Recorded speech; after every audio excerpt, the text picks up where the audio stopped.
Well, good morning, everybody. Good morning, Mr. Jones. It's a nice day out there, huh? Yeah. I'm being funny. Yeah, but it's cold out If there. you're a duck, it's probably really nice. Yeah, but it's cold out there. It is chilly, unless you're a duck. What'd you say? You don't like this weather? Yeah, it's not, this is good stay in bed weather. What was that?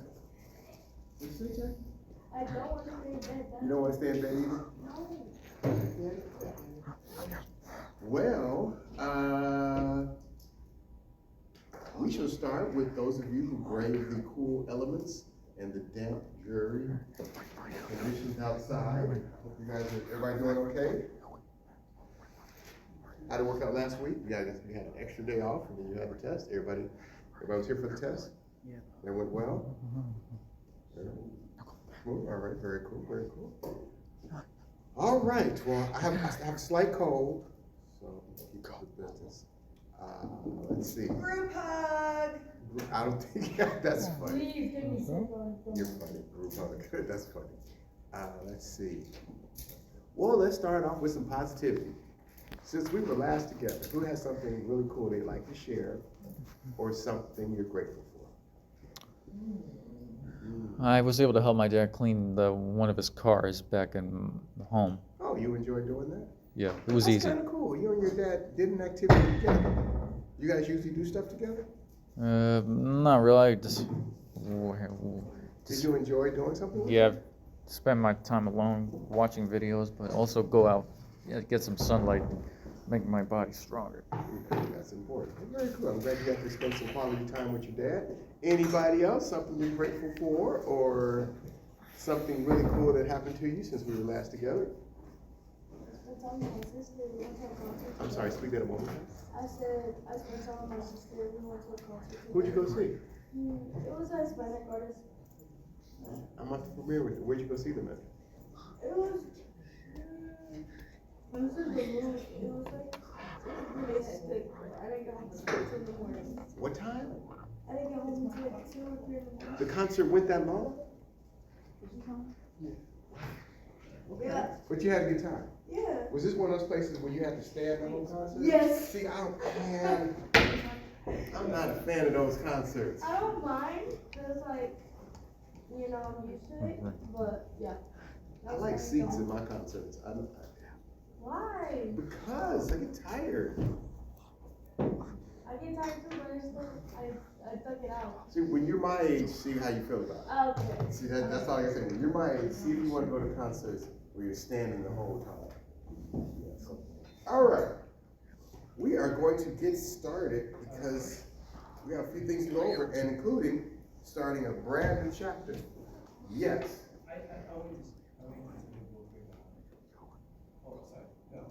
My most exciting. Oh, you have some excitement to share? Oh, please do share. I got COVID.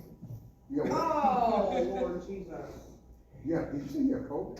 Yeah, I got COVID. Like right now? No, I'm over it now. I was saying I got COVID. Last week. Now, they wasn't doing the test, so I was his bed body. Okay, well, thanks for sharing. You sure you're all clear? I'm on. Okay. Okay. Okay. That's just, now, if people keep a little distance from you, don't be surprised. Just let me know. It's whatever. Okay. Today, we start a brand new chapter. You know what? I'm going to say this probably later on, but for those of you here right now, I don't know if you realize it, the semester is about to be over. Oh man. Like, it is about to be over. When? Because next month is Thanksgiving. And then the semester's over, because you come back for finals. Like, you go on break for Thanksgiving, you come back for finals, and it's a wrap. It's literally only, it's like, I think it's 8 classes left. If you take out the final, including this one, there are only 8 classes left. Yeah. What are you teaching your next semester? The same class. I just do this Not a one. continuation? I don't do that. I have a Two job. families, so I can do it again? That's funny. Could you do what? What? Anybody who wants to take this class again, you're welcome to. Yes. When is the semester gonna be over? When is it gonna be over? Why and when? Well, it's gonna be over because it's only supposed to run a certain number of weeks. Don't actually fail me, please. Well, we're still attending it? Huh? We're still attending it? Are you still attending? Yeah, I mean, for right now, but we're still gonna be able to. after, literally, November 24th is the week of Thanksgiving. Clearly, there's no class. You come back after Thanksgiving for the first week of December, and you're only coming back for the final. That's it. The final test. The final test, your last test, test number 5. There are 4 weeks left. It's only 8 classes. And I'm saying that, I said it day 1. You have concerns about your grades, don't wait till the last minute, because I'm not gonna be able to help you. I'm just being real. Because every semester, the end of it coming to an end, and somebody says, oh, Mr. Frank, Mr. Jones, instructor, is there anything I could do? Is there any extra credit assignments I can do to make up for my grade? No! And if you have not been doing the quizzes, I don't know what else to do. I tell you guys, I remind you every class when the next group is due. Every single class. I feel like a broken record, but I'm just letting you guys know. So, and that is the bulk of your grade. The tests are nice. They give you a few extra points, but not a lot. So, if you know you have some quizzes that you've missed, I strongly recommend you do the rest of the quizzes for the remaining portion of the semester. Strongly recommend that. But we're all adults, so we're responsible for our own life decisions.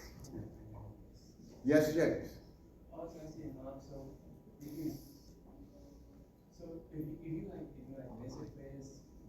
at the due dates, you still got it. No, it's too late if you missed the due date.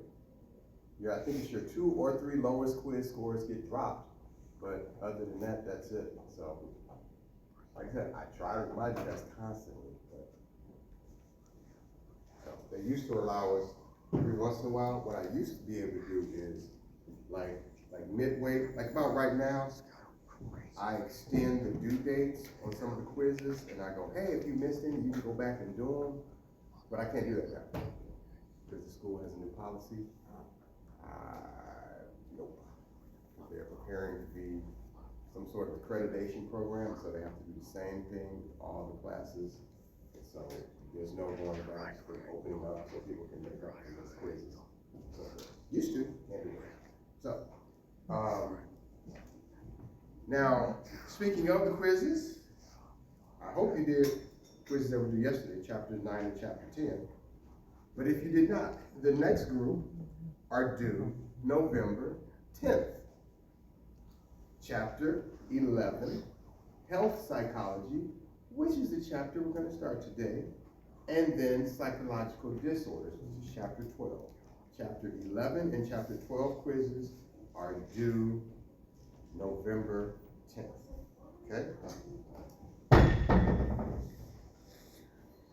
And in case you missed it earlier, when Saeed and I were having a conversation, I have been out the country, so I have not graded your tests that hopefully you guys are going to take Thursday, nor have I done the midterm assessment assignment.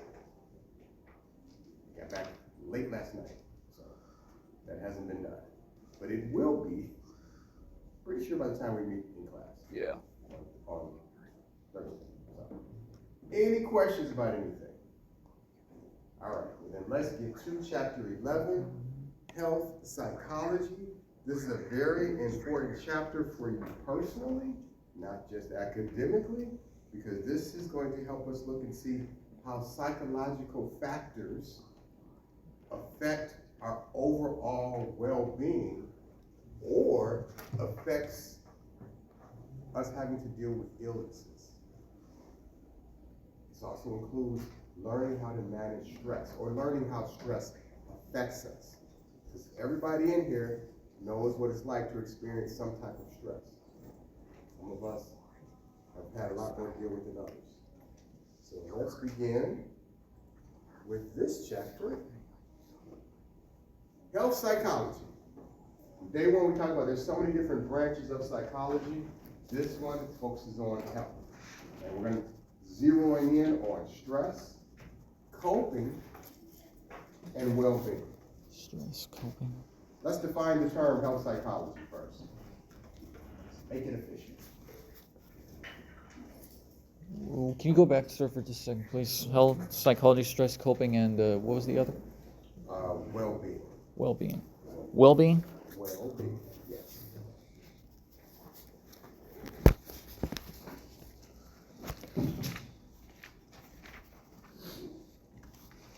Chapter 11? Chapter 11, yes. That's stupid.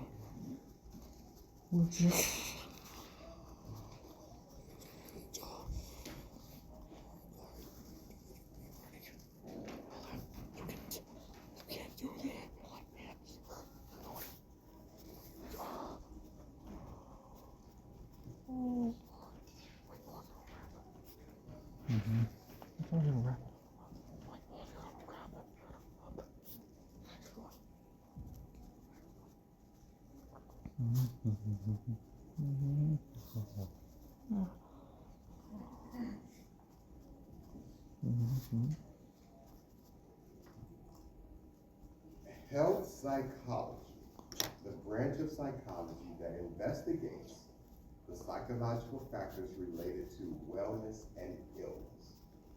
That's the main part you need to know, that this is related to wellness and illness. That's what health psychology is all about. And this includes the prevention, the diagnosis, and the treatment of medical problems.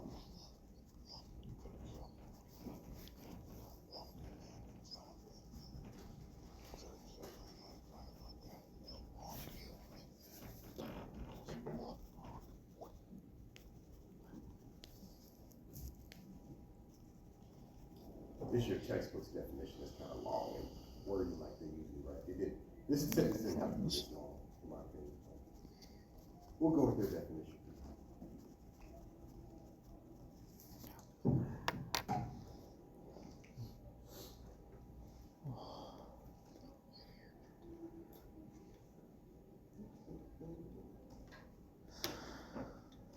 Everybody good? Good. So how was your vacation? Where'd you go? I was on a cruise ship. To where? Cozumel, Belize, and some other place after that. Where's that? Belize. Sandwiched between Mexico and Guatemala. Outside of the Gulf. He's right. You might say not too far from Guatemala. British colony, also known as British Honduras in the past. You just know a little bit of everything, don't you? You're like, you do. You're a wealth of information. All right. Let's write the definition of stress, because we're going to talk about stress first. That's the first thing we're going to talk about. As I mentioned earlier, all of us in here have dealt with some degree of stress. A person's response Some to of us in events. this room are feeling stress right now. Yeah. Yeah. If I put on a scale from 1 to 10, some of you in here, your stress level is at a 9. Some of you it's just at a 2. Some of us are right in the middle. But everybody, it's just, I don't know, maybe it's a part of life. Because everybody experiences it at some point or another.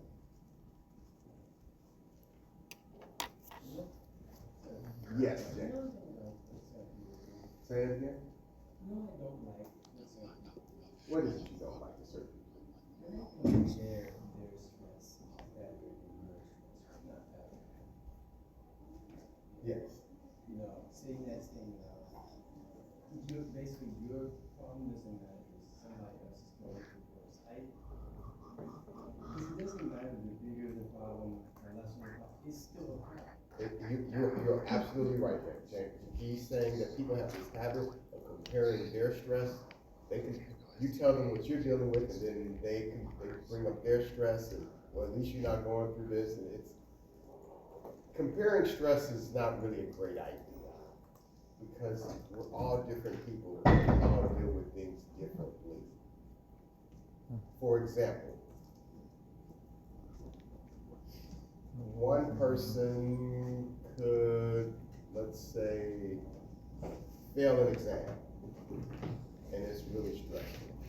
And somebody else that could fail an exam, be like, you know what, I'll just do better next time. But you shouldn't be comparing the other person and say, you shouldn't go to that person and say, you shouldn't even be stressed about it, you just do better next time. No, because that's disregarding their feelings in the moment. You're not acknowledging whether you don't think they should be stressed about something or not is irrelevant. The point is, they are stressed. Stress, a person's response to events that are threatening or challenging. Real quickly, let's talk about this. You guys think is stress avoidable? Let's start there. Can we avoid stress? No. Okay, I'm not saying we can or can't, but how do you think we can avoid stress? Learning from what's already happened and being whatever that word is, Prepared? proactive, Proactive, okay. to learn from before. Okay, what happens when it's a new experience, a new stressful experience? Ask for help. Yeah, you can smell it. Okay, anybody else? Is stress, can we avoid being stressed? Anybody else? No. Is stress necessary? Yes. Who said yes? Why do you think it's necessary? Well, because people get it when something happens or they're asked a question that could hit them. Say that again, that last part? When something happens, when a person asks them questions that could hit it, it easily affects them. Okay, do you think so? You think it's necessary? Yeah. Okay. Yes. Maybe it helps put you in the correct mindset to deal with a challenge. I mean, we evolved with it for a reason. Put you in a corrective mindset state to help you deal with the situation. Also Yes. help them react to the Yes. choices they make that are the right choice to make to help them stay more focused and more efficient and more stronger, but all of a sudden it changes. Can definitely make you stronger. Stress, I know a lot of us try to avoid stress, we can't stand stress, but in a way, we need stress. Because, okay, let me say this. Too much of anything is bad, or can be bad. Too much exercise, too much sleep, too much orange juice, too much milk, too much of anything can be bad.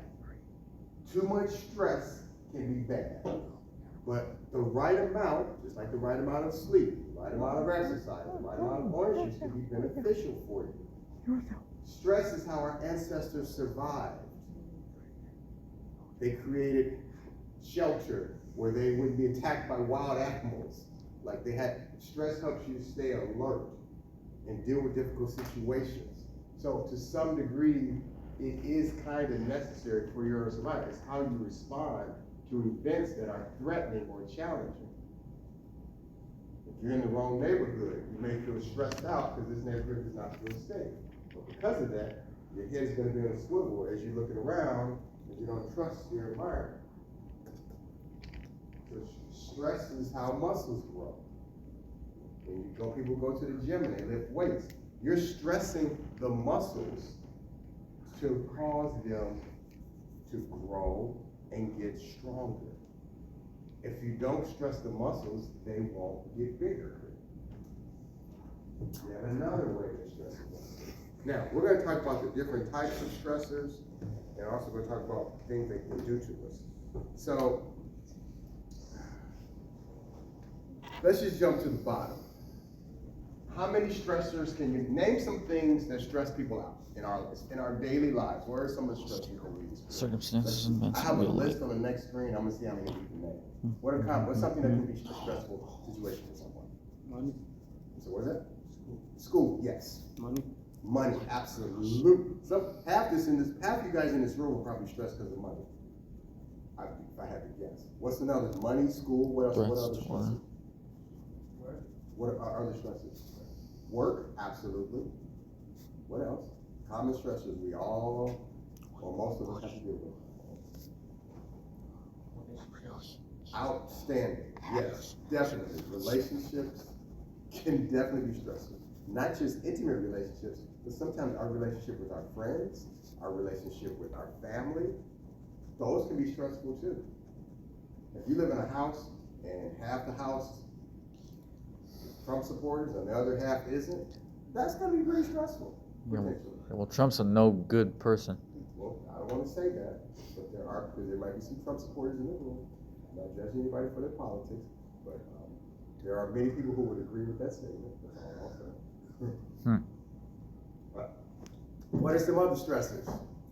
Parenting, trafficking, Work stress. Wow. Trafficking? Are you talking about I'm talking about trafficking? school bus, bro. Okay, all right. Oh my God. I know you're talking about child trafficking, because that would be stressful, yes. Yeah, But- work stress. I'm sorry, what was that? Work stress. Yes, work stress, yes. Evaluation stress. The Parenting. weather. The weather could be stressful, yeah, definitely, especially if it's really bad. Safety. It sounds to be so bipolar, like, why? You say once, like, weather today, like, why, really? Then, I'm already getting stressed. You are getting stressed, the weather really bothers you. Yes, a lot. I can tell. Wow. Well, I tell you this much. When it comes to the weather, when the weather is like this, it makes us appreciate the beautiful days that much more. It's true. It's true. The next time it's beautiful and sunny, yes, I love this. We can appreciate it that much more. Okay, I'm gonna pull up a list of very common stressors, see if any of these you've had to deal with in your life. Here's the top 20 stressors from Psych Central website. Top 20 stressors: death of a family member, absolutely. Terminal illness, whether that's your own, maybe somebody individually dealing with terminal illness, or they have a family member who's dealing with terminal illness, yes. Or a loss of a person who you best rely on as your hero, or friend, or Yes, someone that's somebody close who to you you. admire, absolutely. Another stressor: physical incapacitation, meaning like paralysis, like paralyzed or can't move. Chronic pain. There are people who live with pain every day. Oh, yeah. That can be stressful. Drug or alcohol abuse, whether that's for you specifically, but also drug and alcohol abuse for a family member or your significant other. Divorce is stressful. Marriage can be stressful, even though marriage is a feel-good thing. How many people in here are married? Okay. How many of you would like to be married one day? This is gonna freak me out. 1, 2, okay, a decent number, not a lot. But wow, 1/4 of you are okay with being married. Okay. So you'll find out, even though if you're lucky enough to find somebody who you feel compatible enough with to share your life with, somebody who you love to that degree, I can guarantee you more than likely, unless you're getting married at the courthouse, if you're doing a typical wedding ceremony, there's going to be some stress to that. I can guarantee you. There's going to be making the arrangements, the guest list, finding the money to pay for it. It's going to be something really good. Might even be some drama. Every wedding I know, there was some drama leading up to the wedding. Every wedding, whether it's personal, friends, or family. Loss of a job, or a job change. Maybe they move you to a new position within that same company. Moving your house, changing schools, this definitely affects children or teens when they change schools either in the middle of their, elementary school or in the middle of the semester. Primary relationship problems, it could be between a spouse, with a parent, child, sibling, any of those relationships can be stressful. Persistent relational problems, difficulty with other family members, and people who like co-workers, things like that. We talk about grades. Academic problems can be stressful, whether it's poor grades, whether it's inability to remember information, that can be stressful. Unable to meet deadlines. Occupational problems, and this always late for work, absent, problems with a boss or co-worker. So also another thing on the top 20 list of stressors, being a victim of abuse, any type of abuse, emotional abuse, physical abuse, sexual abuse, that's stressful. victim of a crime, if you're being mugged, or somebody breaks into your house and you're not there, criminal actions toward others, abusive actions toward yourself or others, being extremely lonely can be stressful, lack of connection and friendship with other people, and finally, severe financial problems, including tax problems. So, but I'm sure all of you have all the money you need, right? Just kidding. Just kidding. All right, so those are the top 20 stresses. Okay, now, here's the thing. Stress is caused by how we view certain events. But to think of something as being stressful, you have to perceive it as threatening or challenging. Interpretation is the key. So in other words, you determine whether something is stressful or to what degree or how stressful it really is. It's all up to you and your mind and how you choose to see it. There's always going to be some degree of stress. But, I mean, if you're running late to get to this class, for example, you can allow that to stress you out. You can. Or you can say, you know what, it's wet out there. I'll get there when I get there. I'd rather get there safely than speed and get into a car accident. It's always about our thoughts. Perception. Yep. So, and here's an example. So we have stressful event. There's a stressful event. Oh my God, I got this big math test coming up. So you have two ways of seeing it. You can see it as a threat, or you can see it as a challenge. So this side, oh my God, this math test is beyond me. I don't think I can handle this. It's freaking me out. And then your response is stressed so much to distraction, you can't even focus on the exam now because you're so busy freaking out. But you can also see it differently. You know what? It's a challenge. I just got to dig down deep and apply everything that I know. And then when the test comes around, you're focused. And so you're responding to stress differently. Our thoughts determine how you respond to stress. This is a graph of college students during the pandemic. So 90%, you see that 90, this perfect. 90% of students during the pandemic were experiencing stress or anxiety. 80% disappointment, they were dealing with some degree of sadness. 80% were dealing with loneliness or isolation during the pandemic. A little less than 50% were dealing with stress from the financial setback. And then some people relocated. So the pandemic stressed out a lot of people, clearly. All right, I'll give you a chance to write these different things down. What you're writing down Catastrophes. here is 3 different categories of stressors. 3 different categories of stressors. In case you're wondering about those first 2 words, catastrophes or cataclysmic events. Okay. That's the first thing you're writing. Catastrophes or cataclysmic events.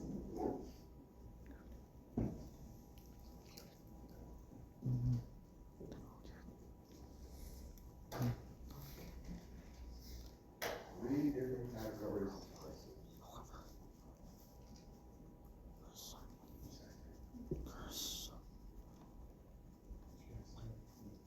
Typically affect.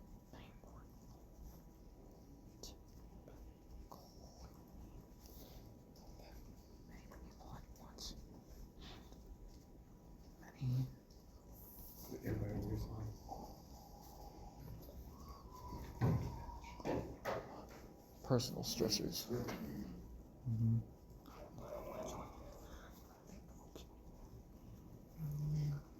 3 categories of stressors. What's your name?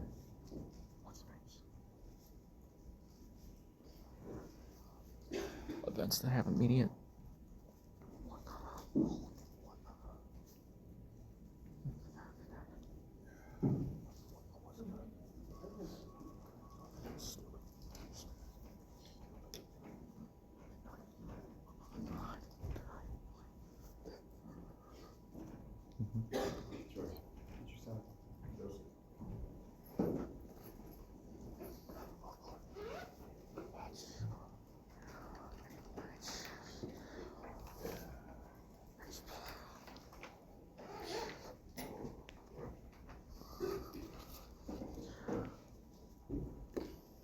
focus on what's written, what's underlined. You don't need all the other extra stuff unless you just want to write it down.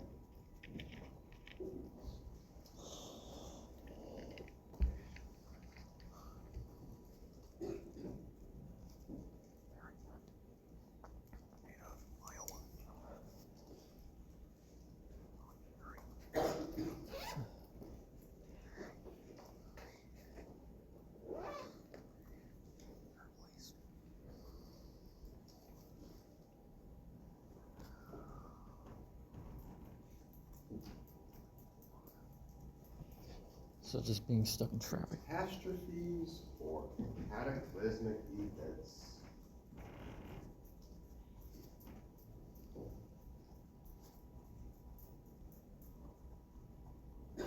Let's talk about this first one. Catastrophes or cataclysmic events. This is the type of stressor. It produces strong stress that occurs it occurs suddenly and typically affects a whole lot of people at one time. Catastrophe or cataclysmic event. For example, if a major earthquake hits us right now, that's going to affect a lot of us. And it's going to be stressful. As the building starts shaking and parts of the ceiling start coming down, and yeah, it's going to be a problem. Natural disasters following the heading, catastrophes or cataclysmic events. The pandemic clearly affected a lot of people. That was a disaster. That we would call that a By other stressful events. Without a doubt. Some communities, like in Jamaica or wherever now, are hurricanes. Hurricane Katrina, for example.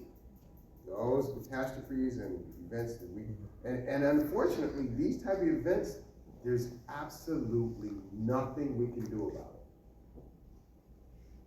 It's just a matter of trying to deal with it the best way we can.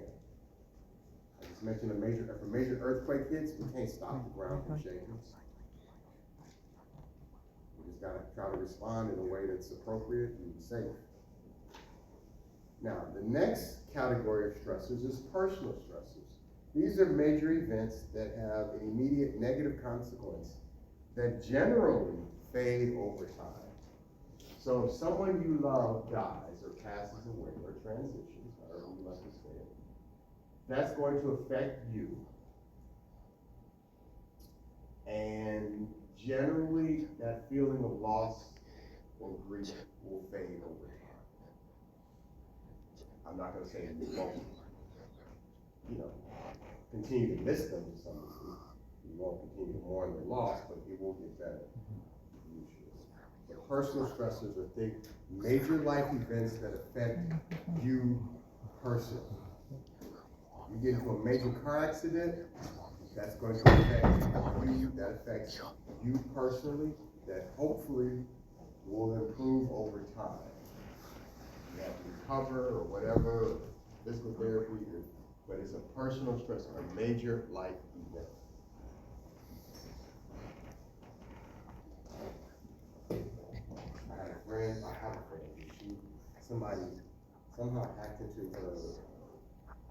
They were able to run a scam where they got all of her money out of her checking. She had a lot of money, but they got it all. The bank was like, well, we didn't know that. We don't know if that wasn't you or whatever. And so that's a serious personal stressor. That's a major life event when you get scammed out of your money.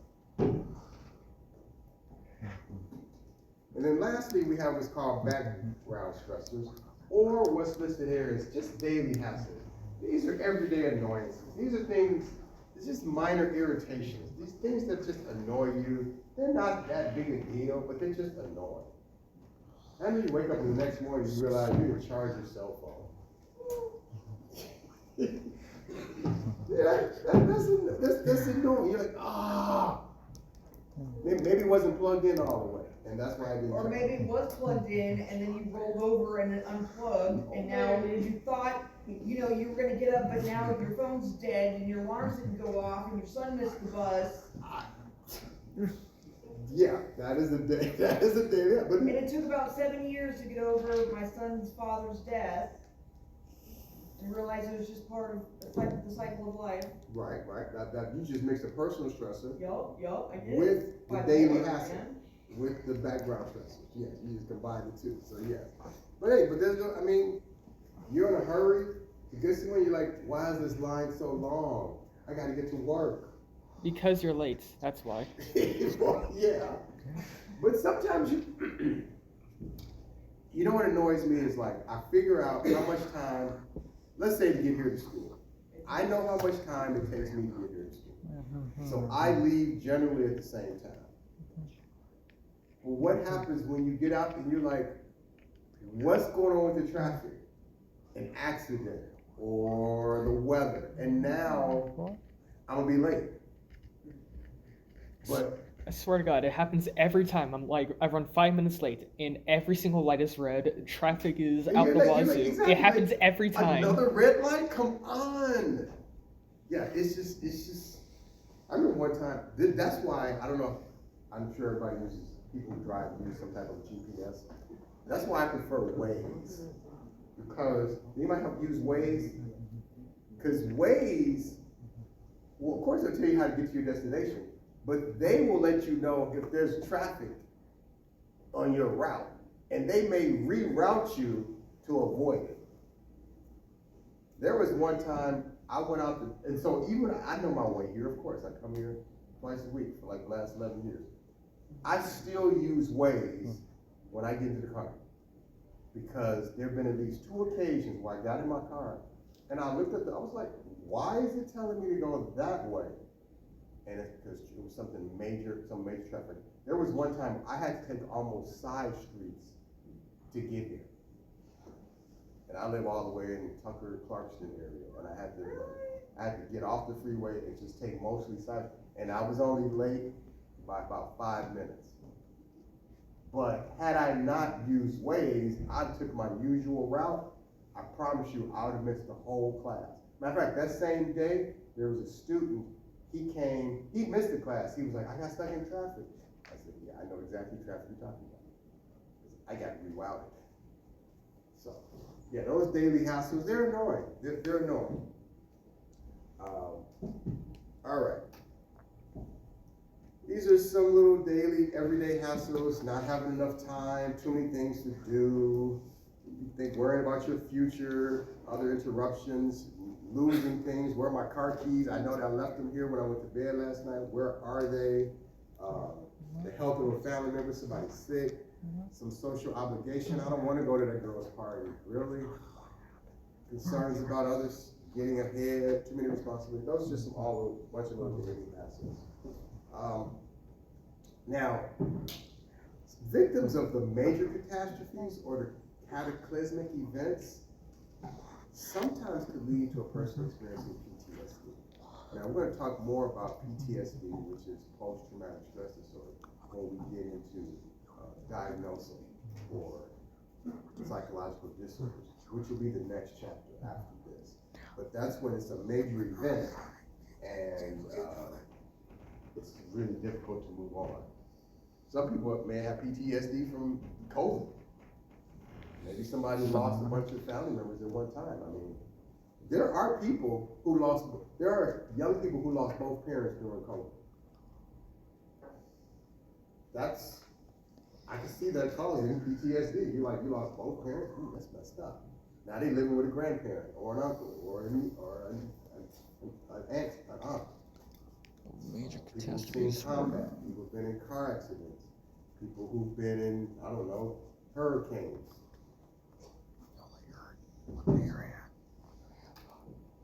Sir, can you go back, please? I didn't.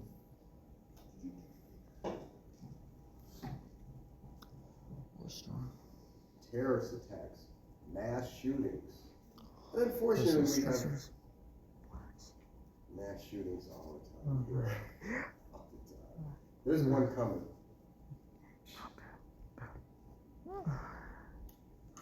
Not probably. if, it's when. Oh, it's not if. No, there's a mass shooting. When. Somewhere in this country, someone right now is planning their mass shooting. I mean, I feel weird saying that, but somebody is collecting ammunition, the guns that they want to use. Someone's going to get the vest, bulletproof vest, and they're just determining what day they want to do it on. It's going to be at a concert. It's going to be at school. It's going to be just random. Like somebody's playing something right now. It's always a man.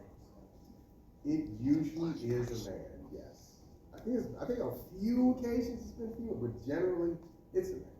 Yeah, it's that's why I'm a firm believer that if men really worked on healing themselves, if men really worked on their personal issues, if men really worked on their trauma, if men really worked on their pain Carry on, sir. and ways to deal with it, we could change society overnight. Yeah, Mr. Jones, move on, please. The You world never would seen be. that movie with that little girl who follows the sniper and then she grows up to be a sniper? You never seen that movie? Come on. Is that now. your type? Is that the I think I know what you're talking about. I remember seeing a trailer for it. Oh, it's older. It's an older. I think you're talking about. She got short black hair. Yes, Yeah. I know the movie you're talking about. Oh, it's. She was in the Star Wars movies when she got older. What's her name? She becomes the female Thor. What's? Y'all know what I'm talking about? Marvel fans. Is it? Female Thor, y'all. Is the Professional? Is it the Professional? Maybe. She's talking about the movie where this guy, he's a hitman. He's not the brightest hitman, but he's a hitman. And so he ends up protecting, he ends up kind of, not really protecting.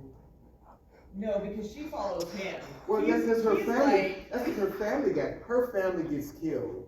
And so, in an apartment building, and she's knocking on his door because she don't want them to kill her too. He lets her in, and from that point on, they're becoming like this weird family type thing.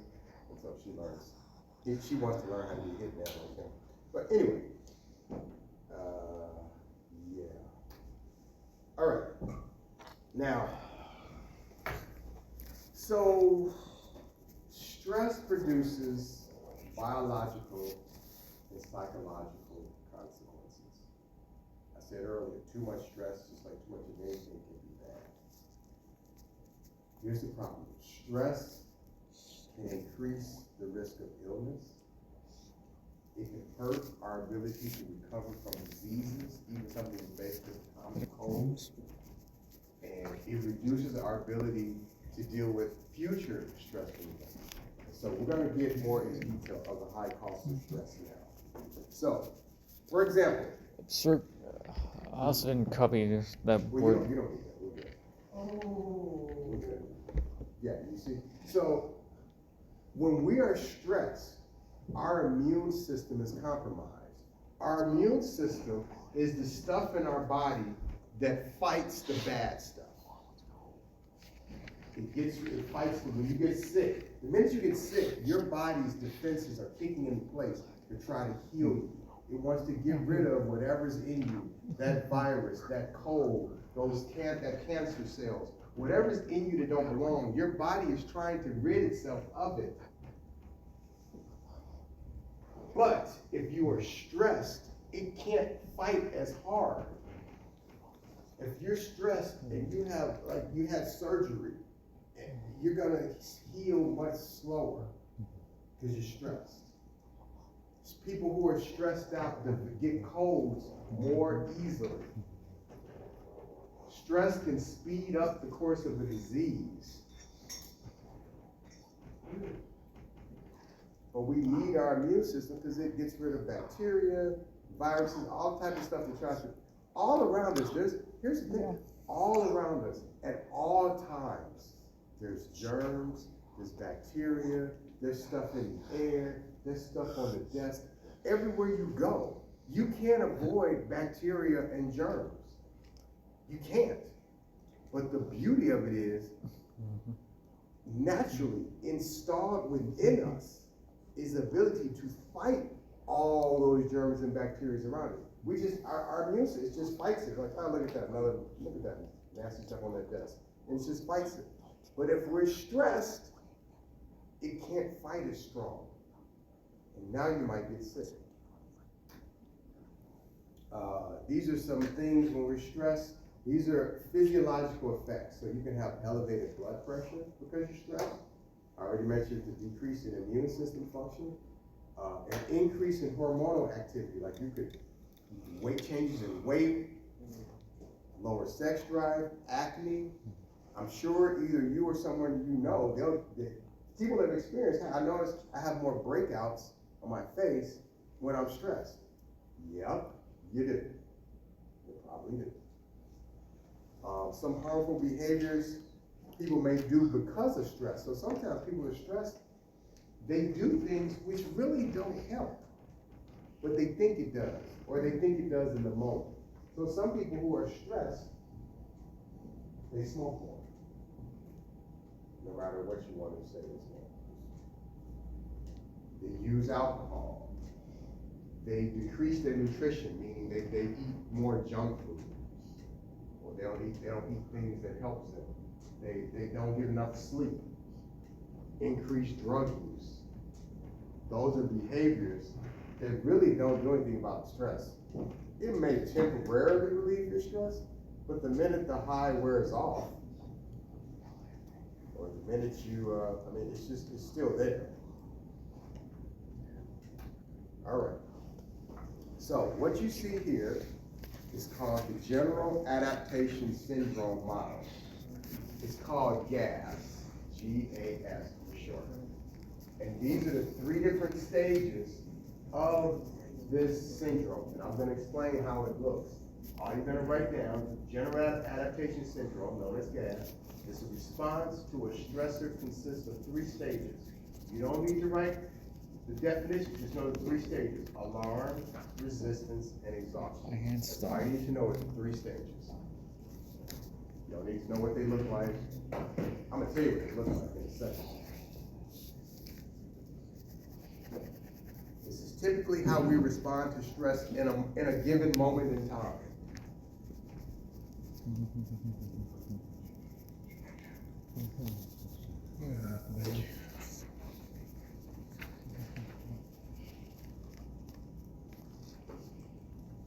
Yep.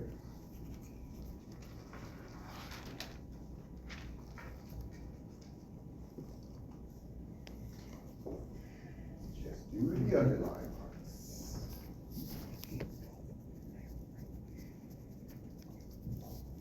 To a stressor consists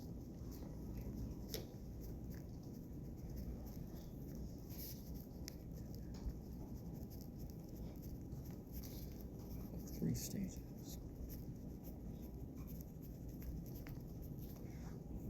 Alarm. Resistance.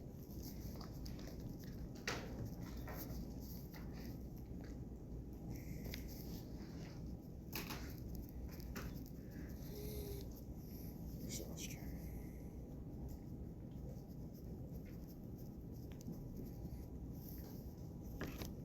This general adaptation syndrome is a theory developed by a guy named Hans Selby.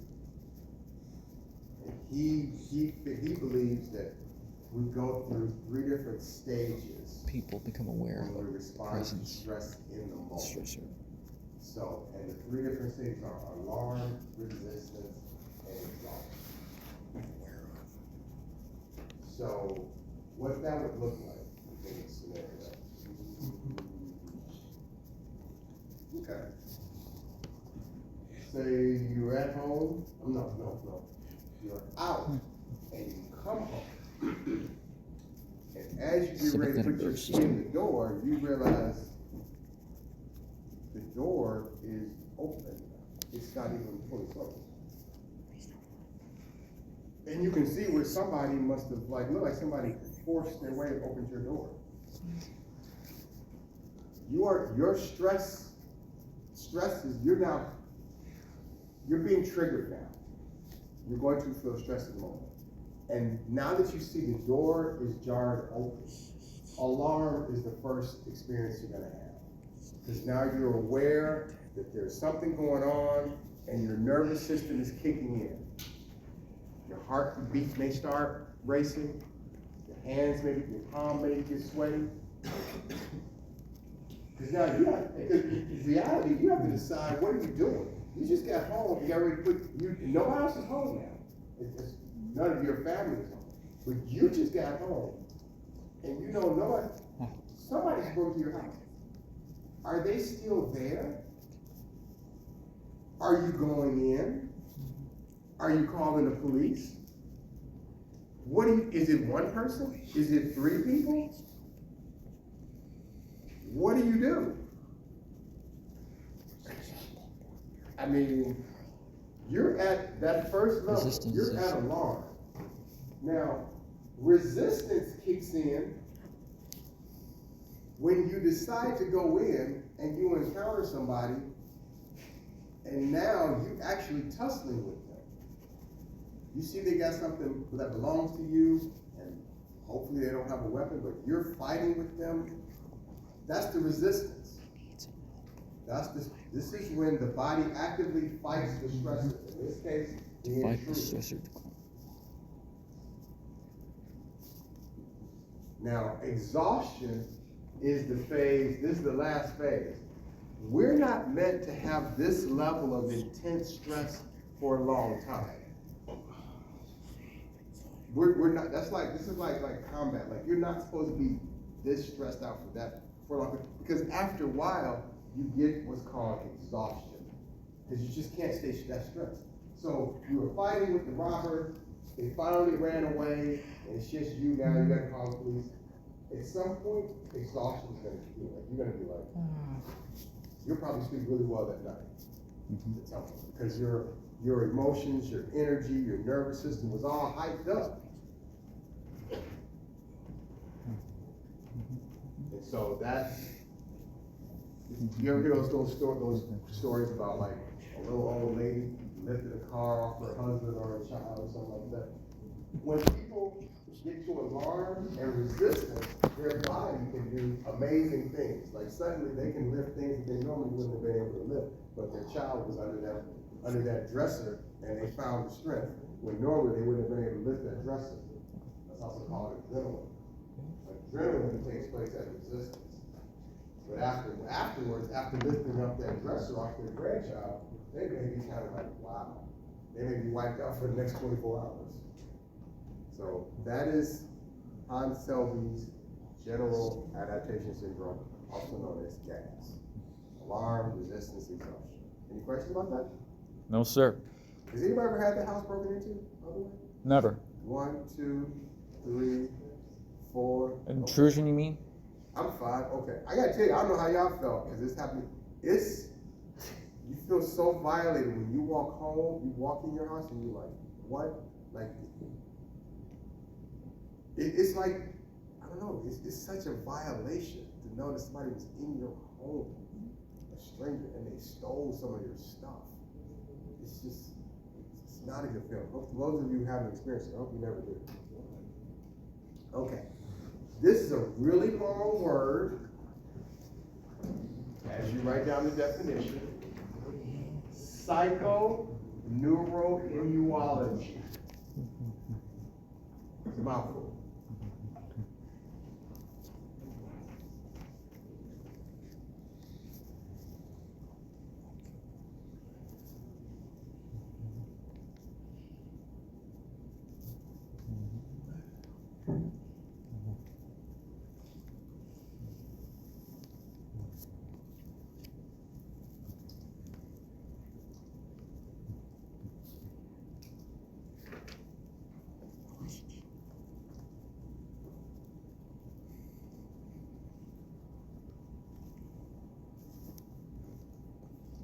Anybody need to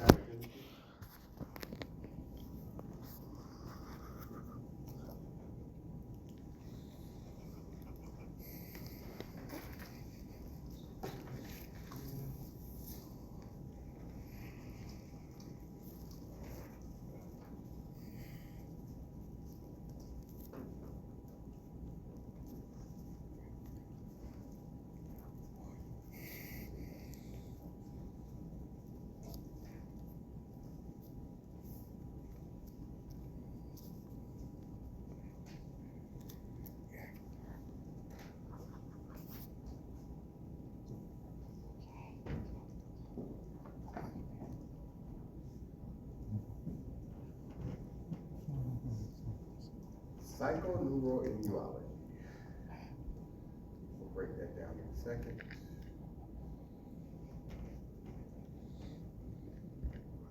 I know a moment ago when we were talking about 3 different stages. I mentioned resistance and the situation I meant when you're fighting the intruder. Resistance does not mean you in a fight, just so you know. That stage is really about what's called fight or flight. Or freeze. That's or freeze, yes. But usually, because maybe the resistance may not be in fighting the intruder, it may be running away from the intruder. Or suddenly you might find yourself running faster than you were ever able to run before. Well, I never run that fast. And I was able to outrun that pit bull. I mean, I don't know. I don't think we're trying to fight a pit bull who's coming our way. I don't think. I don't know if I'm ready to do that. I just want to throw that out there. Okay, psychoneuroimmunology. The study or the relationship among psychological factors, the immune system, and the brain. And so we're going to break down what this word is. So, psycho is body motions. Hey, he's so psycho. Body motions. Neuro, sort of like neural, what neuro means brain. The next part of the word is immune system. Immunology is short for immune system. We already talked about the immune system. And ology is simply the study of something. So this is studying how our emotions and our brains, along with our immune system, affect us. That's what it is. All right. We good here? Everybody has this? Okay, we're good. All right. This is about the 2 primary ways in which we cope with stress. And we'll probably line it up here because I want to explain the 2 different, I'll make sure you write this down, and then I'm going to explain how we typically deal with stress. And we usually use this one or the other one. We usually use emotional focused coping, or we use problem focused coping when we're trying to deal with certain situations that may be producing stress. We always try to figure out how to cope. How do I deal with this? How do I cope with this? Well, for most people, it's A or B. And these are the A or the B's.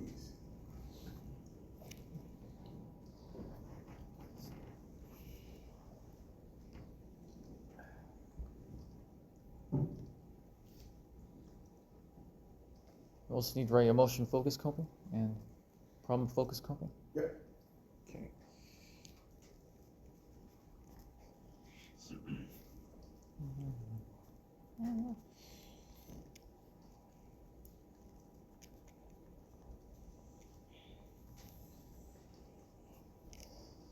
People try to manage their emotions.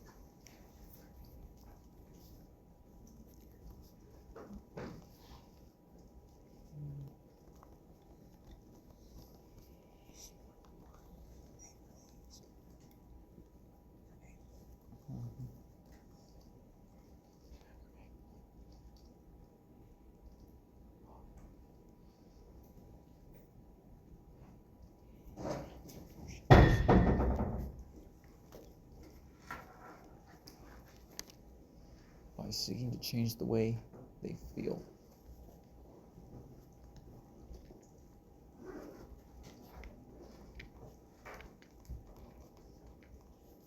To change the way they feel about a problem.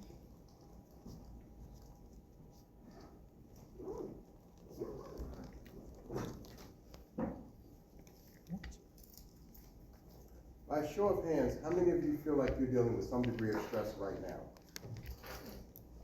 Show of hands, dealing with some type of stress right now. Okay, that's a little more than half. Okay, another question. So, on a scale from 1 to 10, 10 being is really stressful. 1 is not that stressful at all. How many of you, you're dealing with stress around 1 or 2? 3 or 4. Your stress level is 5 or 6, 7 or 8. Anybody 9 or 10? Wow. Or Okay. source. Yeah, this is important stuff to talk about today. Because most of you are dealing with a healthy amount of stress. No matter what you're dealing with, I'm not asking you guys to share. You don't need to share what specific stresses you have going on. But there are different ways that you can cope with it. And these are 2 things that we tend to do. Now, the first one is emotional focused coping. This is where people try to manage their emotions by seeking to change the way they feel about a problem.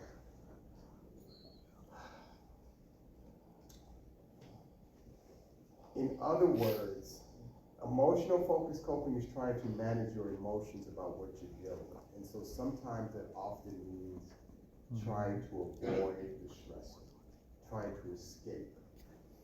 It could be, I'm going to be into some new hobbies to keep busy, because you had a breakup with somebody, you got your heart broken, and so, but it also could mean you doing something that involves drugs or alcohol. It doesn't have to be drugs, alcohol, it can just be something that you're doing to avoid dealing with the problem. You're trying to change the way you feel about the problem by not really thinking about it. You're trying to focus on managing your emotions. And that's fine. Sometimes we do need something. You're like, you know what? I'm gonna go to the gym. Yeah, he broke my heart. I'm just gonna hit the gym now and work out. There's nothing wrong with helping your emotions, helping yourself emotionally to deal with the situation. Now, it doesn't change the situation. It's not like you go to the gym and work out, and now they're gonna take you back, and you're gonna get back in that relationship. This is not about solving the problem. This is about you managing the emotions around the event, around the stress. Like, this is a great book I've been meaning to read. I'm gonna go read this book now that I'm not dating anymore. Yeah, that's great. That can be great. That's helping you to keep your emotions in check. You're still single. Not changing that at the moment. So that's emotional focused coping. Now, in problem focused coping, people attempt to modify the stressful problem or source of the stress by taking action to get rid of the stress. Example, instead of sitting around worrying about how I'm gonna pay these bills, you go out and get a job to pay the bills. Problem-focused coping is about solving whatever the issue is, or at least trying to do that. Sometimes it's not that easy. If you lose a loved one, there's not much you can do to solve the problem. You just lost a loved one. You can't solve that problem. In that case, you might want to just try some emotional focused strategies. But there's certain things we can do to get rid of the stress, simply solve the problem. If you know you need a new car, you should probably get a job. And if you have a job, start saving money and get a car.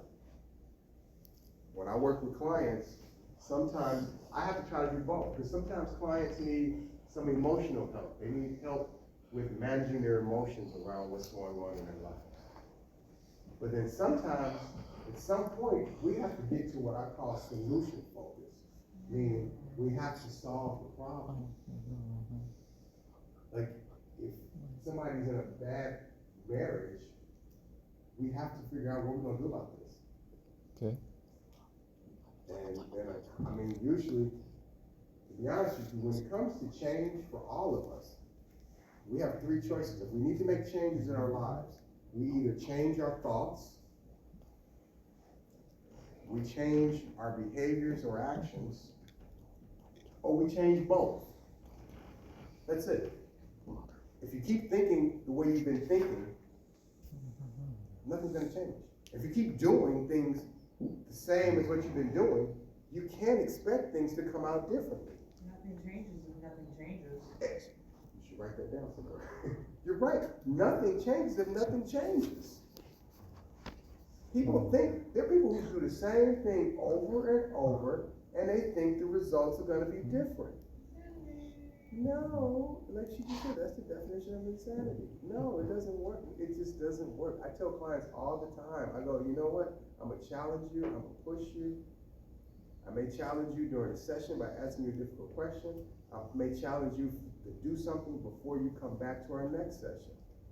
But I need you to do some stuff differently than you've done before if we're going to get any progress. It's just the reality. A lot of us, my life is this way. Yeah, but what are you doing to change anything? Are you doing anything to change it? Are you? Or are you just wallowing in self-pity? And we all throw pity parties every once in a while. We always get in a state where we just feel sorry for ourselves. Why is my life this way? The way that things don't work out for me. We're all human beings.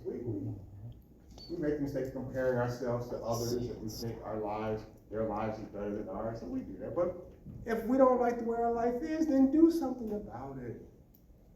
Change your thoughts, change your actions, or change goals. And there's so many different ways to do that. Pick up a book that helps you retrain your brain. Go see a therapist. Go get a coach. Love group therapy. There you go. Go to group therapy, whatever. I mean, just do something different. Just do something different and see what happens. See if you don't change the results. So you gotta get the difference between emotional focused coping is about helping the emotional state. Problem focus is about solution focus. It's about solving what's going on. Like, let me fix this. Now, if you get a break up with somebody, you can't really. I mean, I guess you could start dating somebody else, but you need to be ready to date somebody else. All right. So let me see what that is. Okay. Now, there's something called avoidant coping, where people use wishful thinking to escape routes, and that's where you do things like drinking. Not necessarily a good strategy for. Why isn't drinking a good way to cope with stuff? Still there when you sober up. That's it. And the same thing, we get high. Whether it's you all left an impression on me. I think we had a debate about whether marijuana should be legalized or recreational. I believe almost everybody in this room said yes. Is that correct? Who's for legalizing marijuana for recreational purposes? That was more than this last time. This is a lot more.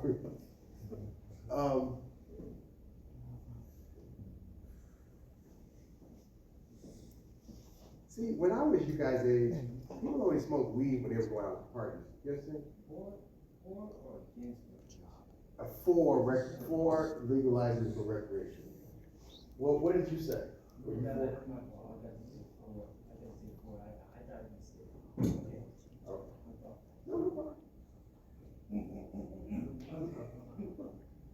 And so, I was gonna say, your generation, more than any other, to me, kind of leans on marijuana a little bit more than you probably should. Remember I said too much of anything can be bad?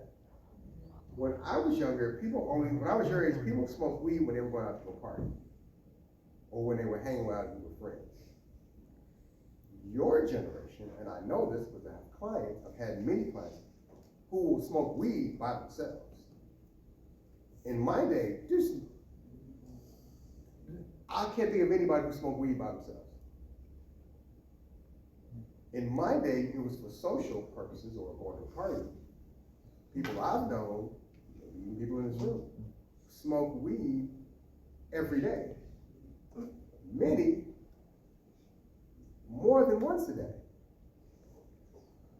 I've known plenty of people who smoke weed in the morning, and definitely in the evening.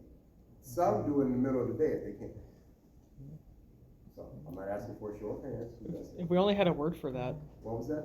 If we only had a word for A that. word for that. What? Any words come to mind? But see, here's the thing. I know you think an addiction, but there are some people who would say, I'm not addicted to weed just because I smoke 2 or 3 times a day. I'm just saying. There are those who would say that. I'm sure the alcoholics is the same thing. Alcoholics, people, they say things like, I could quit whenever I wanted to. I don't have a drinking problem. I can stop. Yeah, you know, there's some denial there. That's a Freudian's defense mechanism.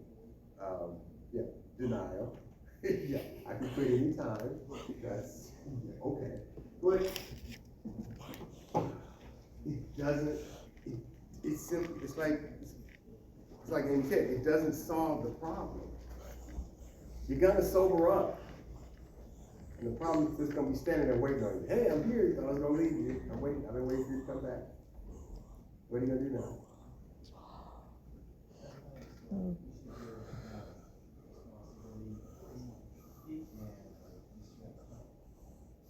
Okay, I can distract you. It definitely can. It definitely can. But, I mean, there's other things you could do to distract yourself, like going to the gym to work out. That's something to distract you, and you get some physical release. I used to do a kickboxing class, and if I had a rough day, I would leave work and go straight to kickboxing class. I always felt better afterwards. You punching and kicking a heavy bag, I was like, oh, I feel so much better. Sometimes the bag would become the person that I'm trying to, you know, the coworker, not the coworker, but the boss or whoever, or the situation, I'm taking it out of the bag. So, there's that. Okay, let's see. We got time to do learned helplessness, and this is where we was.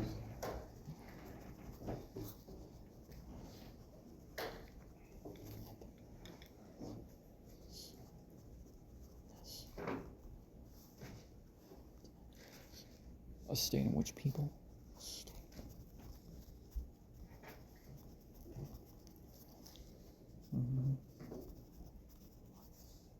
The first part is learned helplessness. That's the textbook's definition. I didn't feel like going over there, so I put my own too. I just want you to know the other version.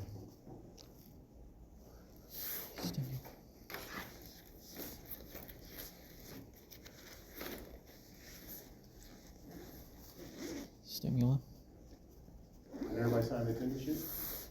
cannot be. Great.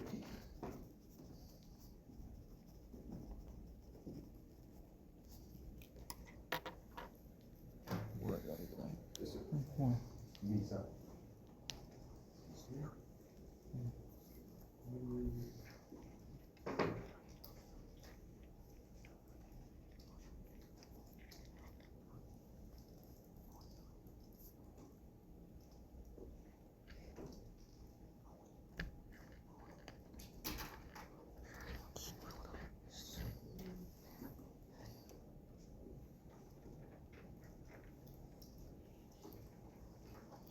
Learned helplessness.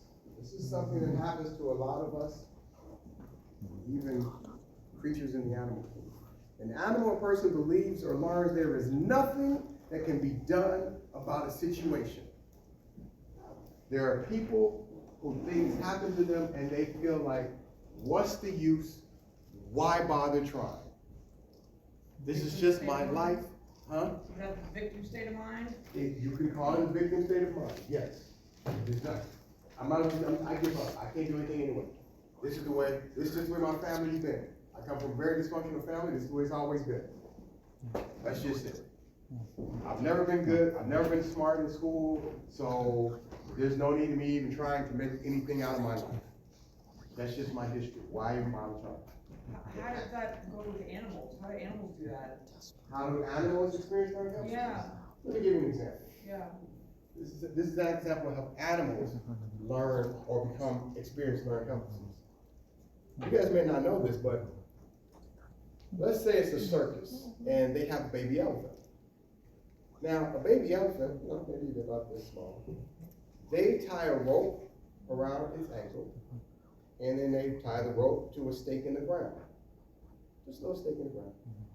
And so that baby elephant learned that, you know what? I'm just a baby. I'm not strong enough to break free of this rope and that stick. What do they say about elephants? Elephants never what? Forget. So here's the thing. As that elephant grows and becomes like this massive, massive creature, they don't have to change that little rope or the stick because it has learned when it was younger, there's nothing it could do to free itself. So now it is a grown, full-grown elephant that could easily rip that stake out the ground or break that rope. It won't even try. Learn helplessness. Every once in a while you see in the news where some elephant or something ran wild or something and it's cut loose, probably because something scared it. Like, I don't know, a mouse, like something scared it, and out of fear, of course it ripped that little rope and stake out the ground. And so we get, just like the animal learns, there's nothing they can do about it. We do the same thing as people. We feel like, hey, why bother trying? I've never been fast enough. I've never been smart enough. I've never been attractive enough. Never been strong enough. Never been creative enough. So what's the use? You don't gain anything with that mindset, though. You don't reach you're cutting yourself short from your full potential if you are experiencing learned helplessness. I personally, it's rare that I feel there's nothing I can do about a situation. It's very rare. I look at it as a challenge. Okay, yes, this didn't work out for me. Okay. What can I do? Is there another path I can take? What else can I do? I just don't subscribe to, that's just me personally. I just always feel like maybe the route I was going, that's not the way I'm supposed to go. Maybe I'm supposed to go this way instead. So fine, I'll try this way. If one thing don't work, I'll try something else. I'll just keep trying. I'd rather keep trying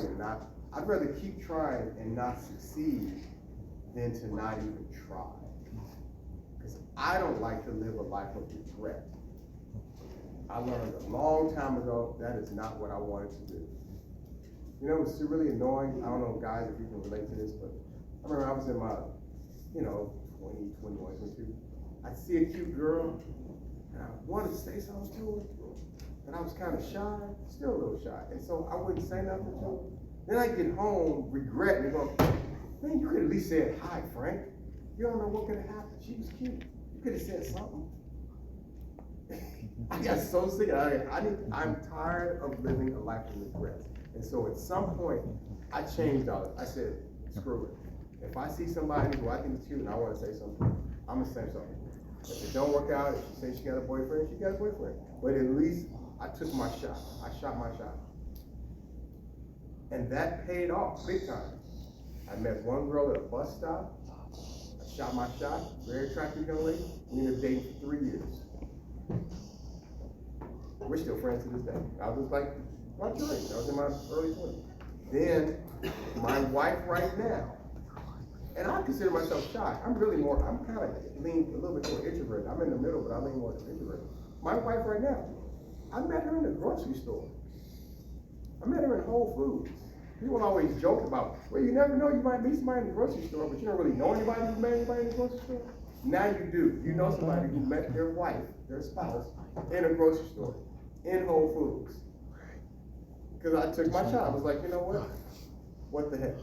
And that first conversation I had with her in the grocery store, we clicked so much. The next day I went to work and I shared an office with another therapist. I was like, Rebecca, I think I just met the girl I'm supposed to marry. She's like, what? I think so. And that's exactly what happened. I don't like living with regrets. What was your first conversation? What'd you say to her? What? What'd you say to her? What did I say? What was that first conversation? You are so funny. I'll save that. You got it. But I do need to make a couple of announcements right quick. I'll tell you what I said to her. For those of you, your next quizzes. Okay, many of you came late, so you guys need to know. The gentleman in the back display, guys, you guys need to hear this. You guys came late. You guys need to understand there's only 4 weeks left of class. There's only 8 classes. The semester is about to be over. If you have not been doing your quizzes, I wouldn't let another one go by without doing it. Because you're gonna come to me, is there anything I can do about my grades? And I'll be like, nope. Because you didn't do the quizzes where they were due. There were some quizzes that were due yesterday. I don't know how many of you did them. I don't know how many of you didn't, because I haven't checked, because I haven't looked. But there's only a certain number of quizzes left. I mean, literally, I think there's only 3 groups of quizzes left. Might only be 2. And the next group of quizzes are chapter 11, health psychology, what we're doing now, and chapter 12, psychological disorders. Those are due on November 10th. And there's only one more set of quizzes after that. So, just to make sure everybody was aware of this is really important to your grade. And finally, the quizzes, the test and the mid-term assignment, I have not graded those yet, because I'm without pressure. So, but I'll do those this week. Any questions on anything? All right, everybody, have a great afternoon. I'll see you on Thursday.